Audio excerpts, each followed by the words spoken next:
కాబట్టి ఇప్పుడు మనం కథ చెప్పడం మానేయాలని చెప్పకూడదండి. అంటే మన ఇండియాలో ప్రెసెంట్ గా పర్టికులర్ ఇలాంటి వాటి మీద, ఇలాంటి ఇష్యూస్ మీద ఎక్కువ ఇలాంటి ఏదోటి వస్తుందండి. నేను అసలు అన్ఎక్స్పెక్టెడ్ గా క్వార్టర్స్ నుంచి ఏదేదో అసలు ఎక్కడేయో పెట్టి ఏదో వస్తాయి. దాని గురించి మనం అసలు నేనైతే ఆలోచించనండి, అసలు దాని గురించి ఆలోచించను. మనం సిన్సియర్ గా కథ చెప్తున్నా లేదా ఒకటే పాయింట్ అండి. ఫిక్సేషన్స్ అన్ని మనకున్నాయండి, వాళ్ళకి లేవు. మన ఫిక్సేషన్స్ మనం వాళ్ళ మీద రుద్దేస్తున్నాం అంతే. రాజమౌళి గారు, సాయి ఫ్రమ్ మోజెటివ్. సార్ చెప్పండి. బాహుబలి సినిమా తీసేటప్పుడు సింగిల్ సినిమానే తీశారు.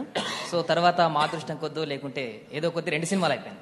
సో ఇప్పుడు RRR కూడా సింగిల్ సినిమా బయటకు వచ్చే అవకాశం ఉందా, లేదంటే 2 భాగాలు అయ్యే అవకాశం ఉందా? 100% సింగిల్ సినిమా అండి, ఒకటే సినిమా.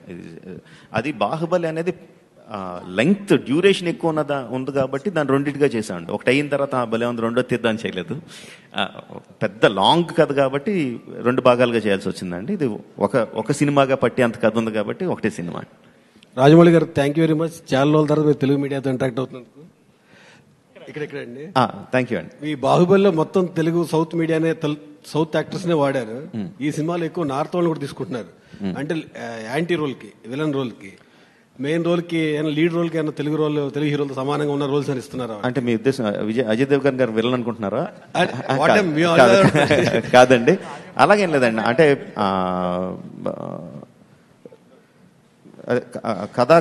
కథాకాలం ఎక్కువ నార్త్ ఇండియాలో జరుగుతుంది కాబట్టి కొంత నార్త్ ఇండియన్ యాక్టర్స్ కూడా వెళ్ళానండి, అంతే తప్ప.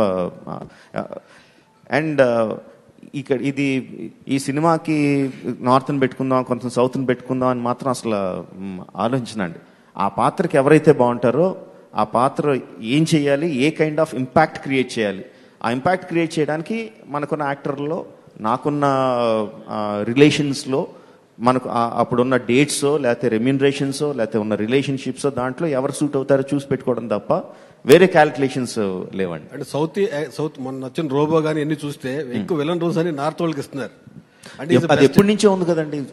గత 10 సంవత్సరాల నుంచి మనం విలన్ అంటే నార్త్ నుంచి ఒకరిని తీసుకొచ్చి పెడుతున్నాం. అంటే బిజినెస్ కోసం అనొచ్చా, యాక్టింగ్ మోడ్ కోసం అనొచ్చా?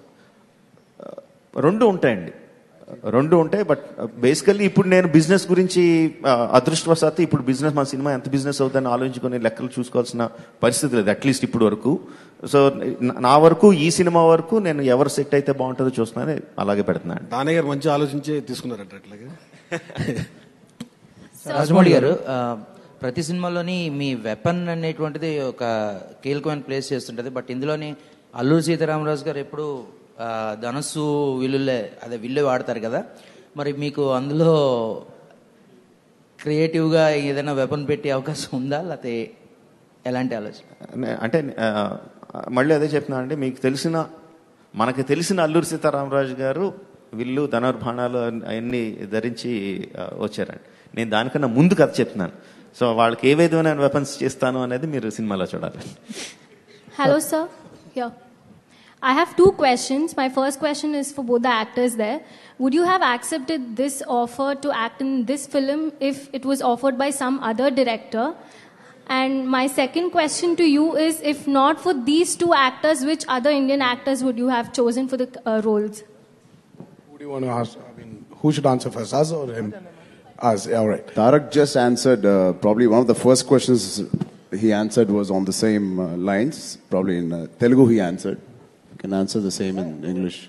So what he said is, what you're talking about is something that might happen in the future if somebody. So when there's a probability of if, we don't know what we would do, yes or no. But in this scenario, it is because of Mr. Rajamouli Garu that we have said yes, and both have come on board. So Rajamouli, for me, I wouldn't cast anyone else. If